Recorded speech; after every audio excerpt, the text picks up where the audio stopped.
Her her Mahadev my friends, कैसे हैं आप सब। आई होप आप सब अच्छे होंगे। आज मैं बताऊंगी आपको कि 7 चक्र जो हमारे बॉडी में रहते हैं वो होते क्या हैं। हमारी रीडिंग में हमेशा आता है कि किसी का चक्रास अनबैलेंस रहते हैं, किसी के बैलेंस में होने वाले रहते हैं। तो वो होते क्या हैं इसके बारे में मैं आज आपको बताऊंगी, तो प्लीज़ ध्यान से सुनिएगा। वास्तव में होता क्या है, जो हमारा भौतिक शरीर होता है जिसे हम फिज़िकल बॉडी कहते हैं, उसी में होता है एक प्राणमय शरीर जिसे हम एनर्जी बॉडी कहते हैं। इसी प्राणमय शरीर में 7 चक्र होते हैं जो हमारे शरीर को, हमारी बॉडी में ऊर्जा एनर्जी का संचालन करते हैं। और हर चक्र की अपनी एक फ्रीक्वेंसी होती है। इसी एनर्जी बॉडी में 72,000 नाड़ियाँ भी होती हैं जहाँ इनका संगम होता रहता है। और ये चक्र पहिए की तरह घूमते रहते हैं।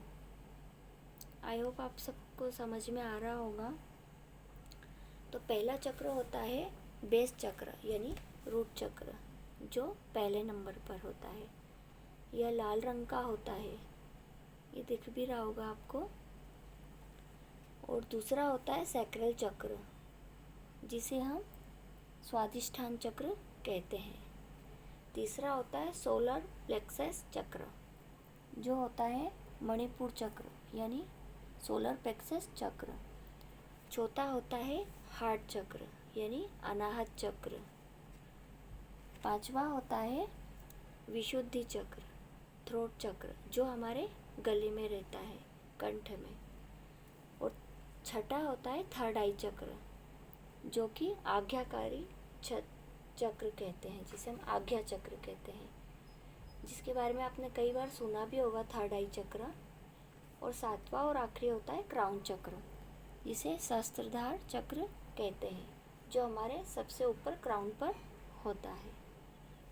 तो इसके आगे मैं आपको बताऊंगी कि जो 7 चक्र रहते हैं इनकी हर जगह क्या है, इनसे क्या होता है, इनके एक्टिवेट से, इनके बैलेंस से, इनके अनबैलेंस से। ठीक है। तो पहला चक्र जो रहता है बेस चक्र यानी रूट चक्र, उसको कहते हैं हम मूलाधार चक्र, जो कि सबसे मूल होता है, सबसे इम्पोर्टेंट होता है, जिसके बैलेंस करने से सारे चक्र भी धीरे धीरे बैलेंस में होने लगते हैं। इसे मूल इसलिए कहते हैं क्योंकि ये गणेश जी से संबंधित है, पृथ्वी से संबंधित है। सबसे पहले पृथ्वी है जो इम्पोर्टेंट है। इसी तरह यह चक्र भी बहुत इम्पोर्टेंट है इन 7 चक्रों में, जिससे स्टार्टिंग होती है। अगर यह चक्र बैलेंस में रहता है तो हमारी फाइनेंशियल कंडीशंस, हमारी निर्भीकता, हमारा डर, हमारी वीरता सब ठीक हो जाता है। और ये डर से कनेक्ट है। जब हम डर पे जीत हासिल करते हैं तो इसी चक्र की वजह से करते हैं। जब ये चक्र बैलेंस में होता है तो हमारी फाइनेंशियल कंडीशंस काफ़ी सुधर जाती हैं। और दूसरा होता है सैक्रल चक्र यानी स्वादिष्ठान चक्र। इसका सबसे बड़ा प्रभाव हमारे इमोशंस पर पड़ता है। यह ऑरेंज रंग का रहता है। हमारे मूड स्विंग्स होना, कई बार मूड ख़राब हो जाता है हमारा, किसी से बात करने का मन नहीं करता है, अकेले रहने में ही मन लगता है। यह हमारे रिलेशनशिप्स, लव लाइफ और लोगों से, दोस्तों से जो अंडरस्टैंडिंग्स रहती है उनको बताता है। जब हमारे किसी से इमोशंस नहीं जुड़े होते हैं, किसी से हमारा नेचर नहीं मिलता है, हमारी चाहे वो प्रोफेशनल लाइफ हो या कुछ भी, जब ये चक्र अनबैलेंस होता है तब यही होता है। तो इसके बैलेंस होने से हमारी प्रोफेशनल लाइफ और जो हमारी रिलेशनशिप्स रहती है उसमें काफ़ी सुधार आता है। और इसे हेल्थ के लिए भी काफ़ी कनेक्ट है। इसको बैलेंस करने से हमारी हेल्थ इश्यूज़ कम होती हैं और हमारी नेगेटिविटी ख़त्म होती है। ना हमारे पास नेगेटिव लोग रहते हैं, ना हमें नेगेटिव लोग पसंद आते हैं। इसके बैलेंस बिल्कुल होने से हमारे आसपास भी पॉजिटिविटी रहती है और लोग भी हमें पॉजिटिव मिलते हैं। ठीक है। और तीसरा आता है सोलर प्लेक्सस चक्र, जो कि मणिपुर चक्र है। मणि यानी कीमती चीज़, एक तरह से कहें तो काफ़ी कीमती रहता है ना जो मणि जिसे हम कहते हैं, वो सोलर प्लेक्सस चक्र है। ये हमारी स्फूर्ति, हमारी ऊर्जा को दर्शाता है, क्योंकि इसका रंग येलो कलर का है, पीला रंग, जो सूर्य से संबंधित है। सूर्य हमारी ऊर्जा का प्रतीक है, हमारे उत्साह का प्रतीक है। तो इसके बैलेंस में रहने से हमारे मन में उत्साह, आनंद के भाव चलते हैं। हमारी काबिलियत, हमारा कॉन्फिडेंस इसके बैलेंस होने से काफ़ी आ जाता है। हमें किसी से राय लेने की ज़रूरत नहीं पड़ती, किसी पर हम डिपेंड नहीं रह जाते हैं जब ये बैलेंस में होता है तो। ठीक है।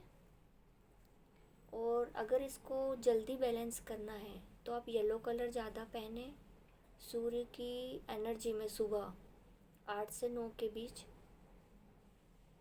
10 मिनट 5 मिनट खड़े रहें, वो ऊर्जा अपने अंदर लें ताकि ये जल्दी बैलेंस हो जाए। और चौथा आता है 4th नंबर पे हार्ट चक्र, जो कि हमारे हार्ट के बीच में होता है। यह बहुत ज़रूरी है, यहाँ तक कोई पहुँचता नहीं है एक्चुअल में, क्योंकि हार्ट चक्र बीच में होता है। हार्ट चक्र ओपन होने से क्या होता है कि इंसान एक्सप्रेस करना सीख जाता है, कई बातों को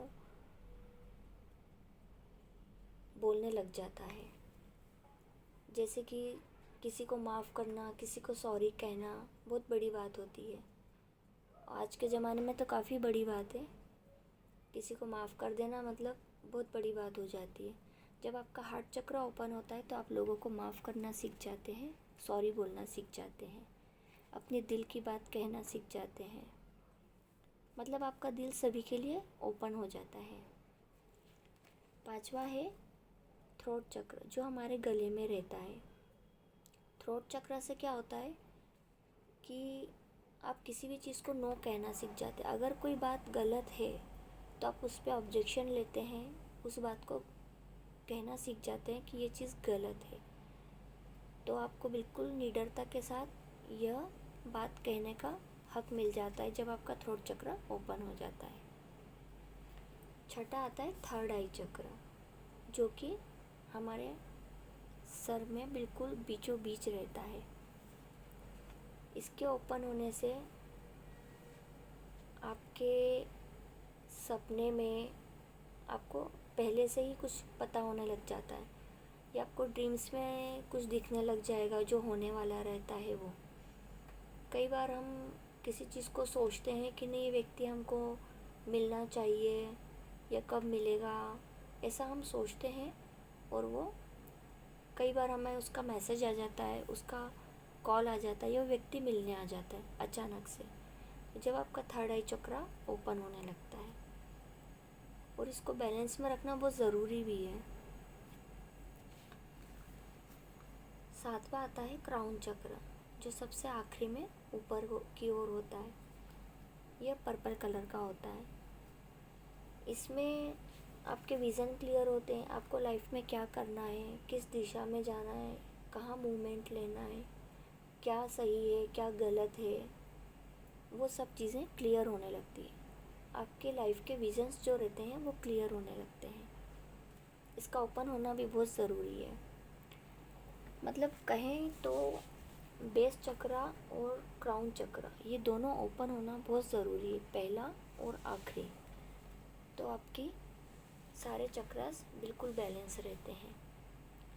आई होप आप सबको ये रीडिंग पसंद आई होगी, और अगर कुछ भी डाउट हो या कोई भी क्वेश्चंस हो तो आप मेरे से बिल्कुल कर सकते हैं। Okay, thank you so much.